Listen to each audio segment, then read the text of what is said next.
The past, the present, the future. This is Friday Night's Fright. What the planet is listening to. Hello and welcome Friday Night Fright ShudderMania 2019. On today's docket, Madman. But is it Madman? Or is it Madman Returns? Madman Forever? Madman and Robin? Madman Begins? Madman vs. Superman? Untitled Madman movie? Gotham? Or is it a horror movie called Madman there's nothing to do with Batman or the DC Universe? Good question. We'll find out after this message from my sponsor.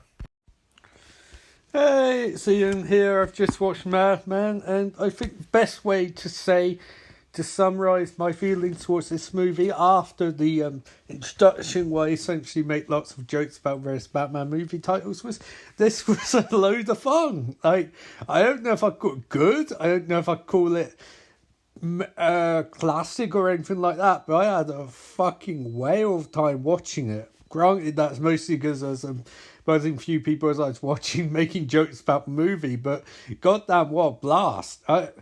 Cult slasher, though, would I go that far? I don't know. I mean, I got the same vibe I got from watching stuff like Pieces, where I don't feel anything that worked in the movie is necessarily intentional, but at the same time, you know, when watching a movie, it doesn't always have to be intentionally good, you know?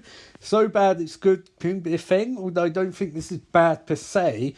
I don't think it's particularly good either. I found it hilarious to watch.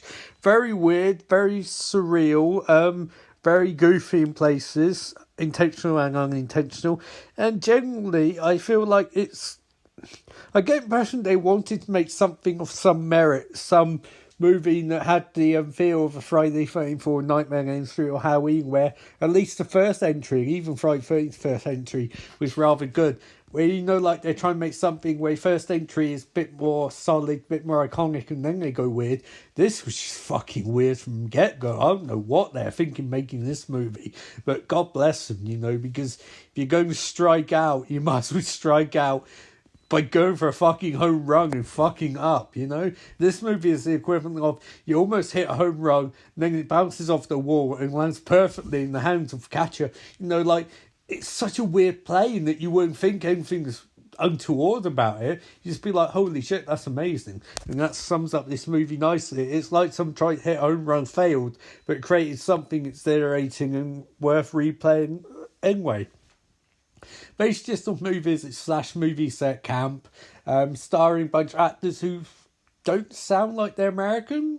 Maybe they were, maybe it's been dubbed over in another language, I don't know, but like the actors sound like they're from somewhere like Italy, and it's been dubbed over, and everyone has an Italian accent, which clashes because it's meant to be an all-American camp movie, and they all sound really Italian, right down to the guy who's got the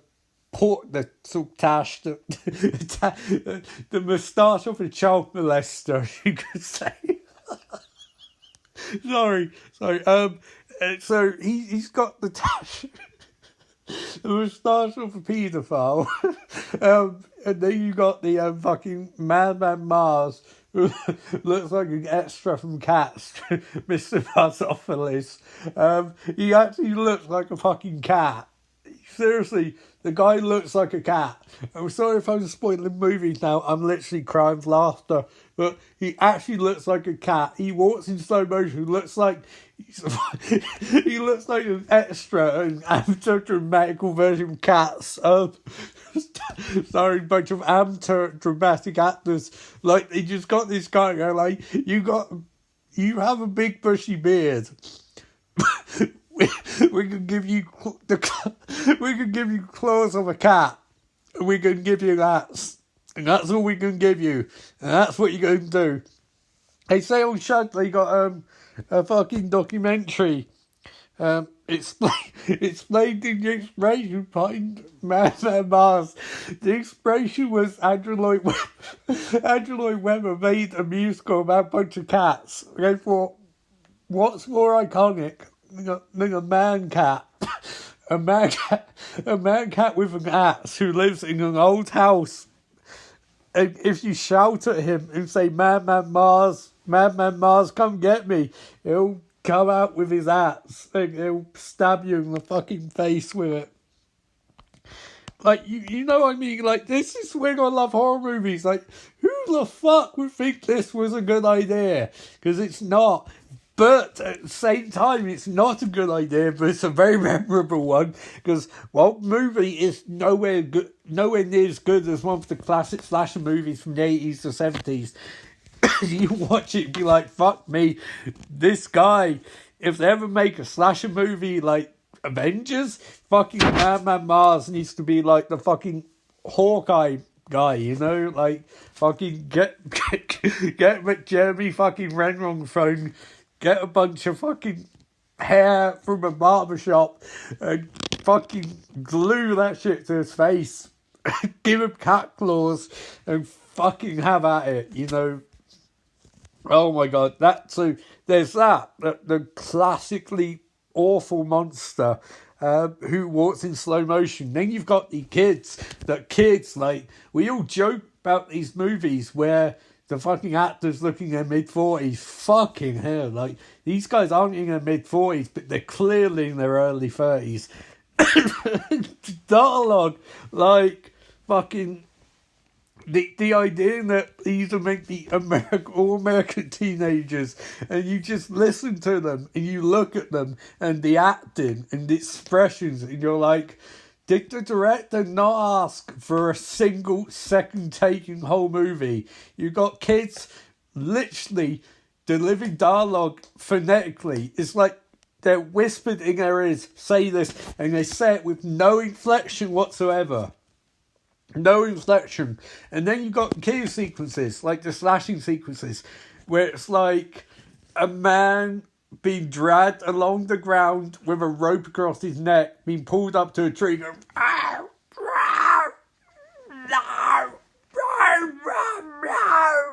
and they die. It's like, that's so ludicrous, but at the same time, it's so much fun to watch. Like, I just dying of laughter watching this movie, and all I can think is, I want to make this a full episode Shudder. No, not Shudder. This is ShudderMania. I want to do this for Friday Night Friday, and I'm fucking doing it at some point.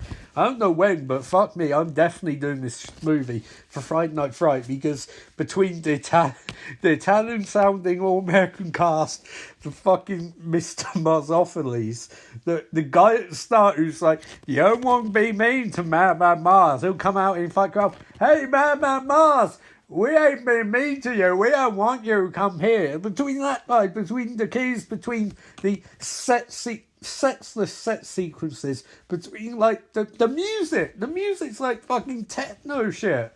Doesn't go with movie at all. Between all of that and the fact that it's clearly shot in one very cheap location, this was a wonderful, wonderful experience of the movie, and perfect tonic for...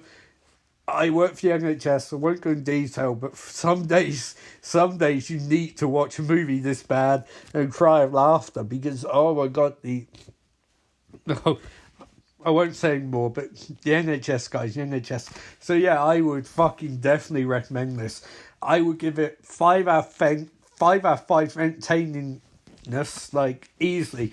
Quality-wise, probably 2.5 out of 5, because it's not, like, technically it's not great, the acting isn't very good, the monster is memorable and iconic, but not in ways they intended, and the fact that it's pretty much just a standard slasher. There's not really that much of a sense of humour to it, it doesn't really do anything innovative or unique, and, I mean, fundamentally, they're fighting a Catman, which is awesome on one hand, but on the other hand, it's really stupid.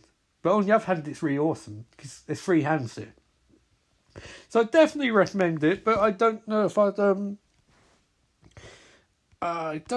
I'd particularly jump to watch it again soon, but I will do a Friday Night Friday on it at some point. Anyway, with that in mind, it's time to figure out what I'm going to be watching tomorrow. I might forget by the time tomorrow comes around, but that's fine. Fuck it. The House by Cemetery. House by Cemetery. Gruesome supernatural slayings begin after a family moves into their new house and find entry in Lucio Fulci's Gates of Hell trilogy. Oh, fucking hell.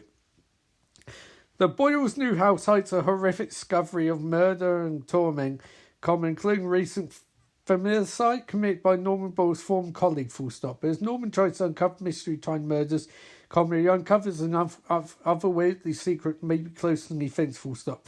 Though it's totally less apocalyptic than the City of the Living Dead and beyond, the creeping suspense and gory effects should satisfy any Fulci fan. Contains violence and gore. Fucking hell. When in Rome, this is in Austin for Friday Night Fright, signing off saying, remember, life is beautiful.